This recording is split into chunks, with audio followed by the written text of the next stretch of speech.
उच्च न्यायालय के आदेश के बाद वार्ड क्रमांक 47 में काबिज कब्जाधारियों से जमीन खाली कराने पहुंचा प्रशासन।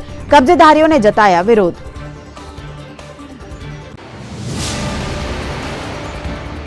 कलेक्टर की जनसुनवाई में आया अनोखा मामला। 60,000 रुपए के सिक्के जमा करवाने का आवेदन लेकर पहुंची आवेदिका। कलेक्टर ने किया समाधान।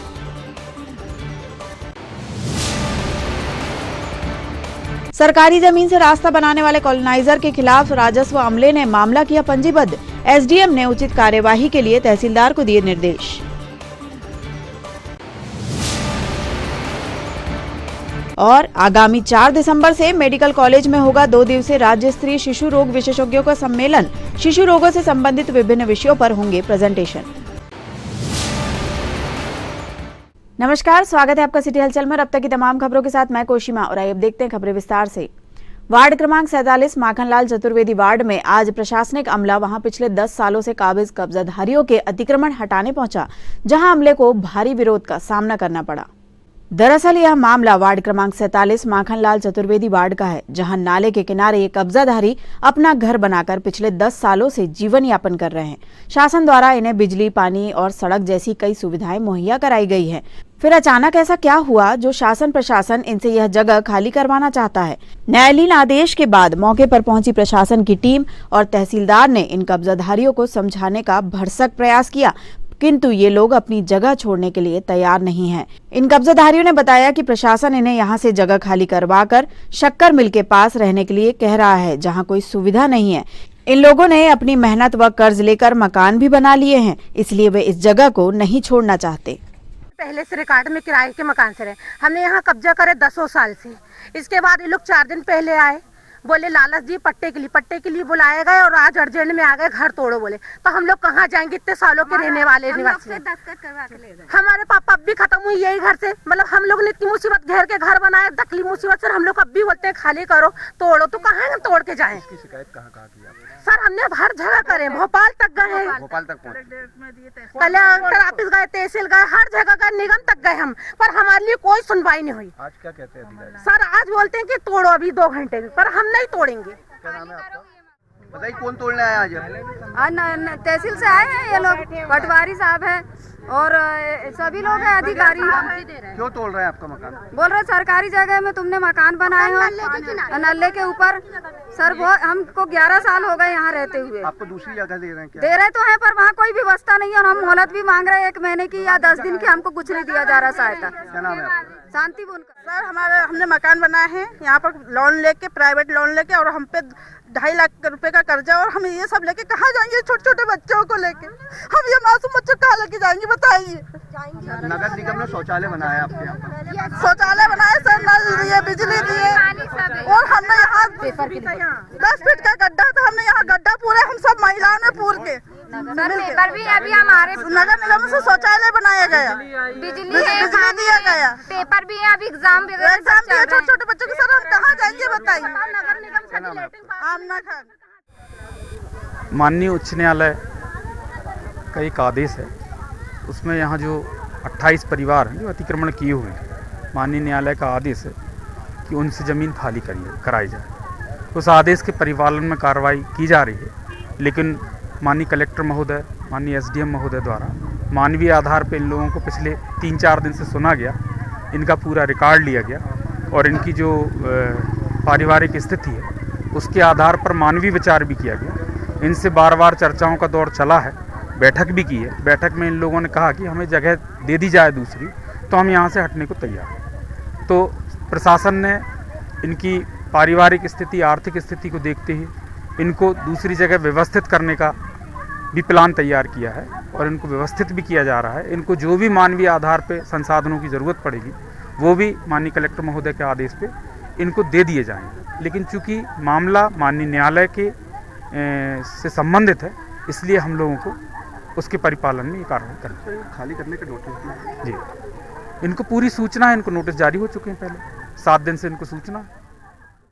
जनसुनवाई कार्यक्रम के अंतर्गत आज कलेक्ट्रेट सभा कक्ष में कलेक्टर सौरभ सुमन को जिले के शहरी एवं ग्रामीण दूरस्थ अंचलों से आए आवेदकों ने व्यक्तिगत रूप से उपस्थित होकर अपनी समस्याओं के निराकरण के लिए 179 आवेदन प्रस्तुत किए। इस दौरान कलेक्ट्रेट सभा कक्ष में मुख्य कार्यपालन अधिकारी जिला पंचायत हरेंद्र नारायण, अतिरिक्त कलेक्टर श्रीमती रानी बाटट, संयुक्त कलेक्टर दीपक वैद्य, एसडीएम अतुल सिंह, आयुक्त नगर निगम हिमांशु सिंह व मुख्य चिकित्सा एवं स्वास्थ्य अधिकारी डॉक्टर GC चौरसिया सहित विभिन्न विभागों के जिला स्तरीय और संबंधित अधिकारियों द्वारा भी आवेदनों पर सुनवाई की गई।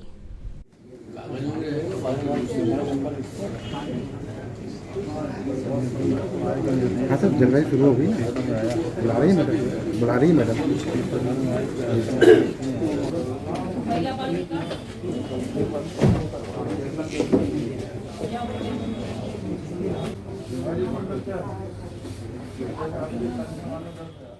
कलेक्ट्रेट सभा कक्ष में चल रही जन सुनवाई में आज एक अनोखा मामला कलेक्टर के संज्ञान में आया, जिसमें गुलाबरा में निवास करने वाली दीपा मालवीय लगभग 60,000 रुपए के सिक्के लेकर कलेक्ट्रेट कार्यालय पहुंची थी। दरअसल गुलाबरा में निवास करने वाली दीपा मालवीय किराना शॉप चलाती है। व्यापार व्यवसाय करते हुए उनके पास लगभग 60,000 रुपए के सिक्के एकत्रित हो गए, जिसे जमा करवाने वे बैंक पहुंची थी, पर बैंक अधिकारियों द्वारा उनके सिक्के जमा करने के लिए मना कर दिया गया। जिसके बाद दीपा कलेक्टर के पास जन सुनवाई में पहुंची और सारे मामले की जानकारी दी। कलेक्टर सौरभ सुमन ने तत्काल बैंक अधिकारियों को दीपा के सिक्के जमा करने हेतु आदेशित किया। कलेक्टर के आदेश के बाद क्षेत्रीय ग्रामीण बैंक द्वारा दीपा को RBI के निर्देशों की जानकारी दी गई, जिसमें वे आवेदन कर केवल 1,000 रुपए के सिक्के ही प्रतिदिन जमा कर पाएंगी। यानी दीपा को लगभग 2 माह तक प्रतिदिन बैंक में 1,000 रुपए के सिक्के जमा करवाने के लिए जाना पड़ेगा।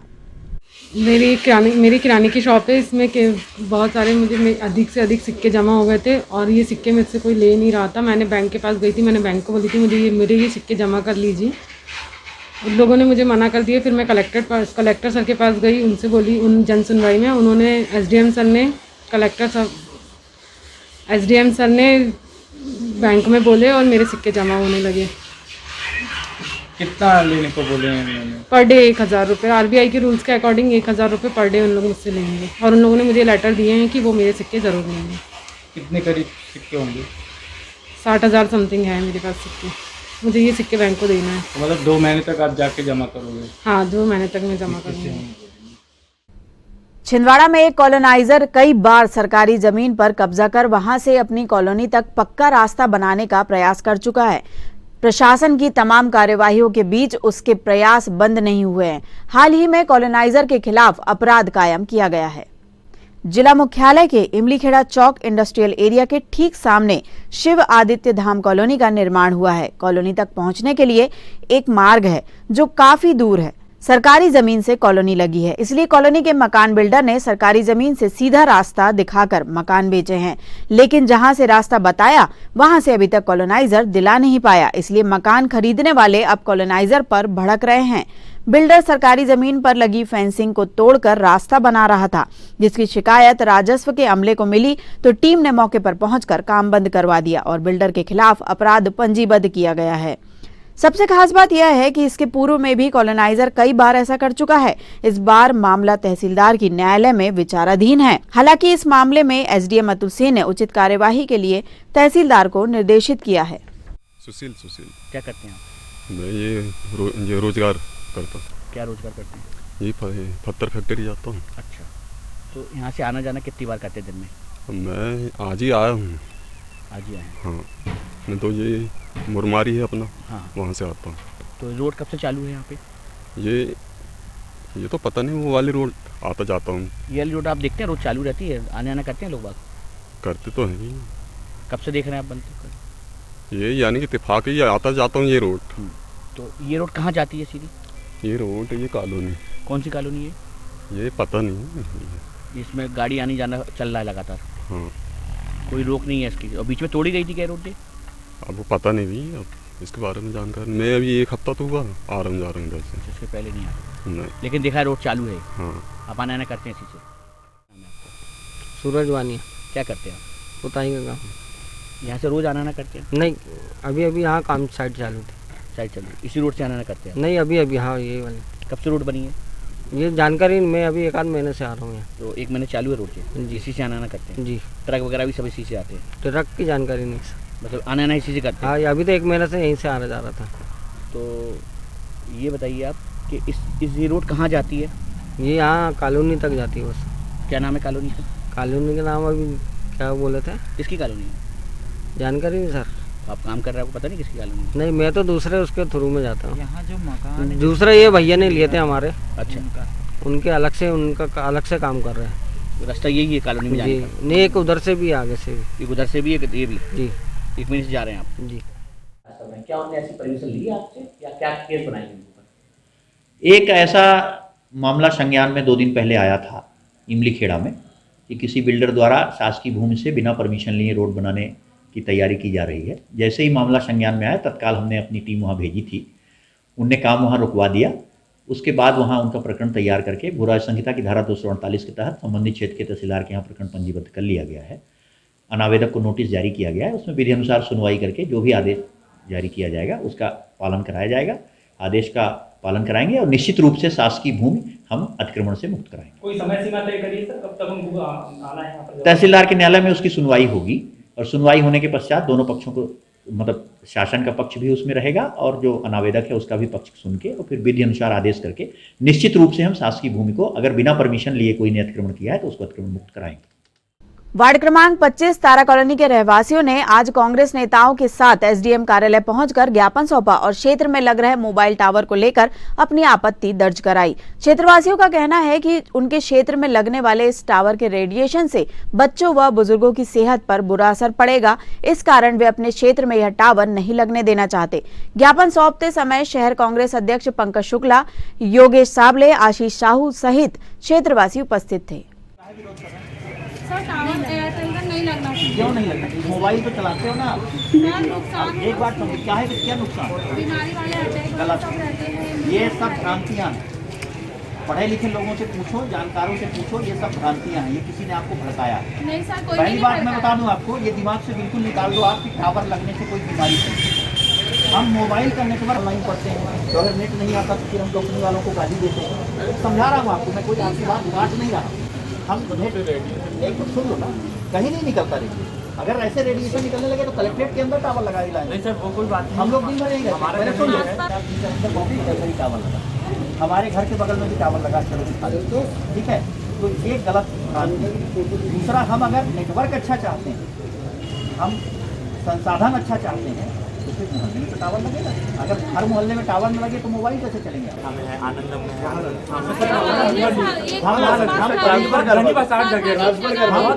करा लेंगे। अगर नियम में कहीं कोई गलत हुआ होगा तो हम इसको कार्रवाई। आज हम लोग Tara colony ward number 25 Shivaji Chhatrapati ward से आए हैं।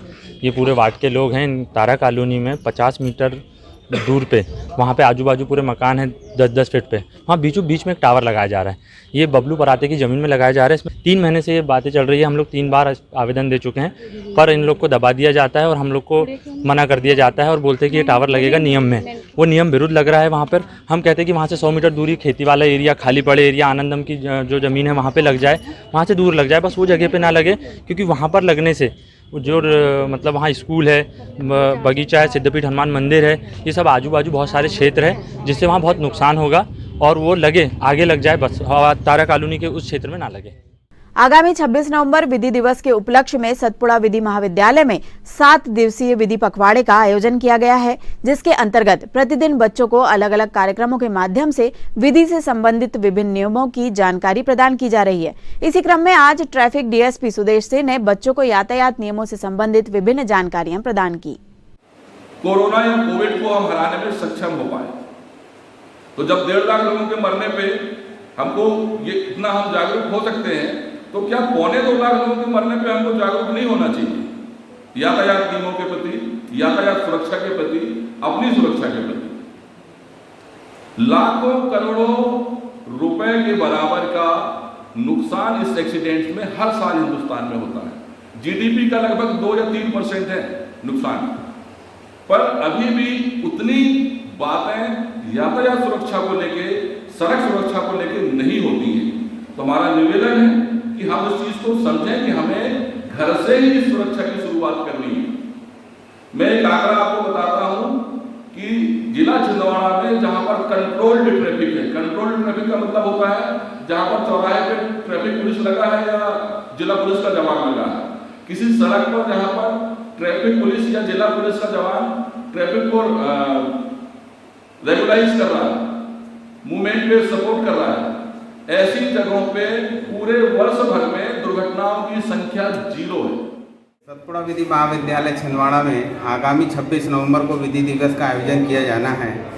इसलिए यहाँ पर विधि दिवस पखवाड़ा ये 7 दिवस का एक कार्यक्रम आयोजित किया गया है। इसमें अलग अलग दिवस पर अलग अलग कार्यक्रम किए जाते हैं, जिसका उद्देश्य है कि विधि से संबंधित जानकारियाँ और सहायता जन सामान्य तक पहुँचाई जाए। और इसी संदर्भ में आज ट्रैफिक में डीएसपी साहब सुदेश सिंह जी को आमंत्रित किया गया है और वो बच्चों को विधि के संबंध में जानकारी भी दे रहे हैं और ट्रैफिक के रूल्स इत्यादि भी बता रहे हैं। मध्य प्रदेश अधिकारी कर्मचारी संयुक्त मोर्चा के पदाधिकारियों ने आज सीएम राइज योजना के विद्यालयों में शिक्षकों की परीक्षा लेकर पदस्थापना किए जाने के स्कूल शिक्षा विभाग द्वारा जारी आदेश पर अपना विरोध दर्ज कराया और मुख्यमंत्री और मुख्य सचिव के नाम ज्ञापन प्रशासन को सौंपते हुए आदेश निरस्त किए जाने की मांग रखी।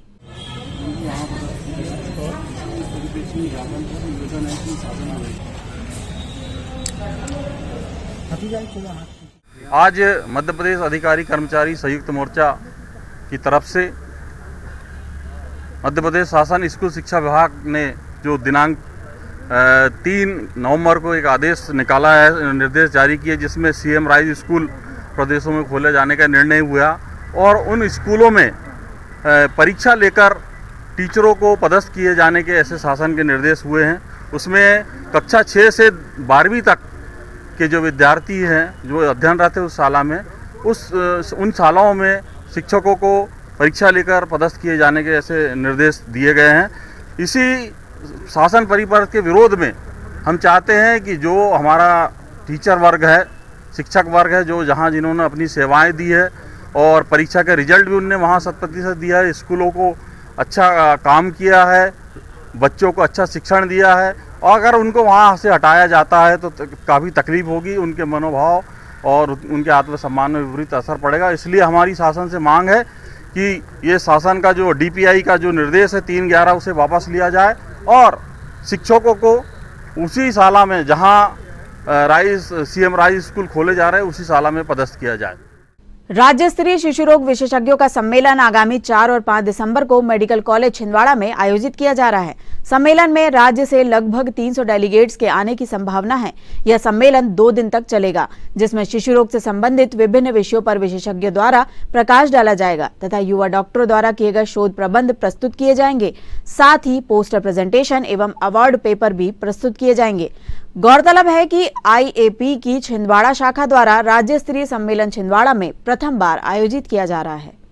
यह अत्यंत प्रसन्नता का विषय है कि Madhya Pradesh academy of paediatrics का वार्षिक सम्मेलन इस वर्ष छिंदवाड़ा में आयोजित किया जा रहा है, जो कि आगामी 4 और 5 दिसंबर को Chhindwara institute of medical sciences के ऑडिटोरियम में और उनके हॉल में आयोजित किया जाएगा।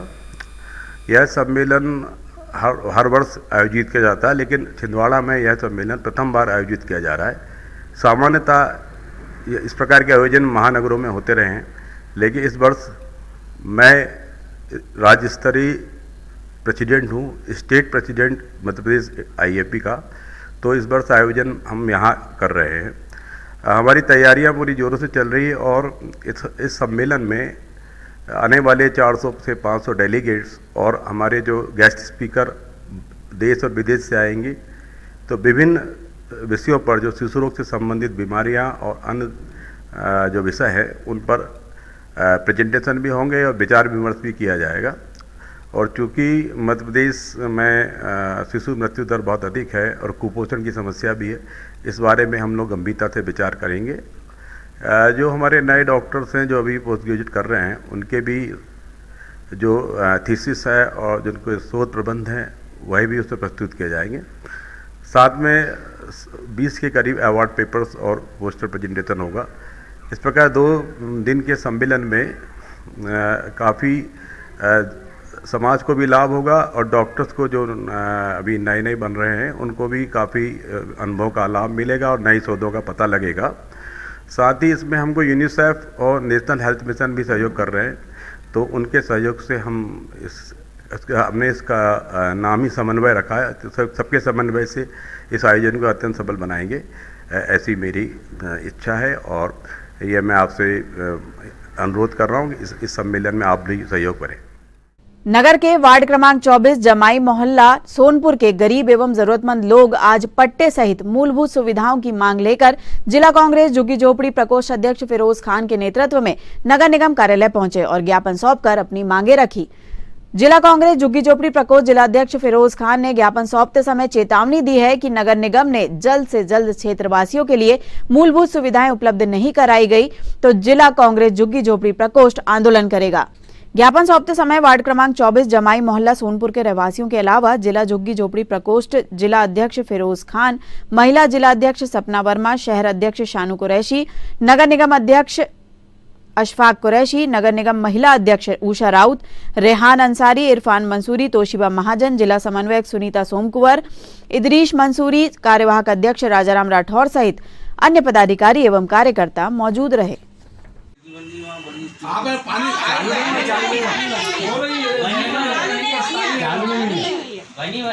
लोगों को पानी नहीं भरने देते ना कुछ भी नहीं करने देते।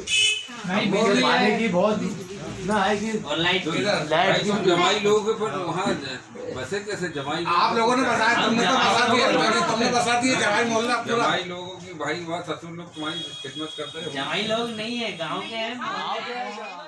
22 नवंबर को चार फाटक स्थित स्वामी विवेकानंद ग्रंथालय में साहित्य अकादमी मध्य प्रदेश संस्कृति परिषद की जिला इकाई पाठक मंच द्वारा पुस्तक परिचर्चा व काव्य गोष्ठी का आयोजन किया गया। कार्यक्रम की अध्यक्षता वरिष्ठ साहित्यकार डॉक्टर कौशल किशोर ने की। इस अवसर पर मुख्य अतिथि स्वामी विवेकानंद स्मारक समिति युवा समाज सेवी अधिवक्ता अंशुल शुक्ला तथा विशेष अतिथि हास्य व्यंग के कवि रत्नाकर रतन उपस्थित थे। मैं तुझसे प्यार करता हूँ मगर मैं कह नहीं पाया, ओ मेरी माँ तेरा बेटा तेरे बिन रह नहीं पाया। लिपट आया तिरंगे में तिरंगे को बचाने में, लिपट आया तिरंगे में तिरंगे को बचाने में। वो तुझ पे वार कर देता यही दिल सह नहीं पाया, वार कर देता यही दिल सह नहीं पाया। कोई तो है जो मुझको देखा करता है, डर जाता हूँ जब गुनाह करने लगता हूँ।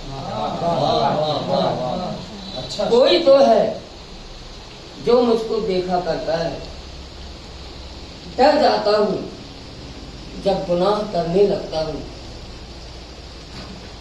जब भी मेरे पैर फिसलने से लगते हैं, जब भी मेरे पैर फिसलने से लगते हैं। स्थानीय गणेश कॉलोनी में दीनानाथ गुगनानी परिवार द्वारा 7 दिवसीय श्रीमद् भागवत कथा ज्ञान यज्ञ का आयोजन किया जा रहा है, जिसमें पंडित वीरेंद्र जी शुक्ल श्रीमद् भागवत कथा का वाचन करेंगे। कथा प्रारंभ होने के पूर्व कथा स्थल से आज भव्य शोभा यात्रा निकाली गई।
और आइए अब इन खबरों को समेटते एक नजर में और देखते हैं आज की सुर्खियां।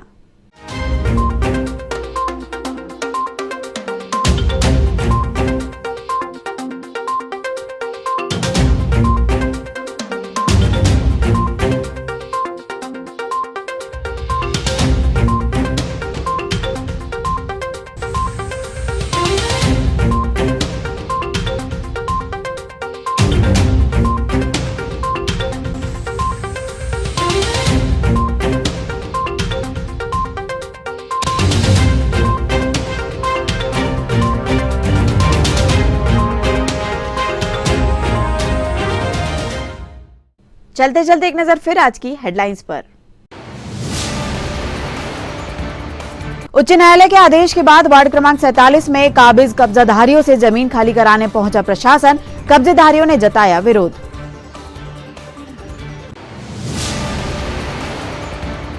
कलेक्टर की जनसुनवाई में आया अनोखा मामला, 60,000 रुपए के सिक्के जमा करवाने का आवेदन लेकर पहुंची आवेदिका, कलेक्टर ने किया समाधान।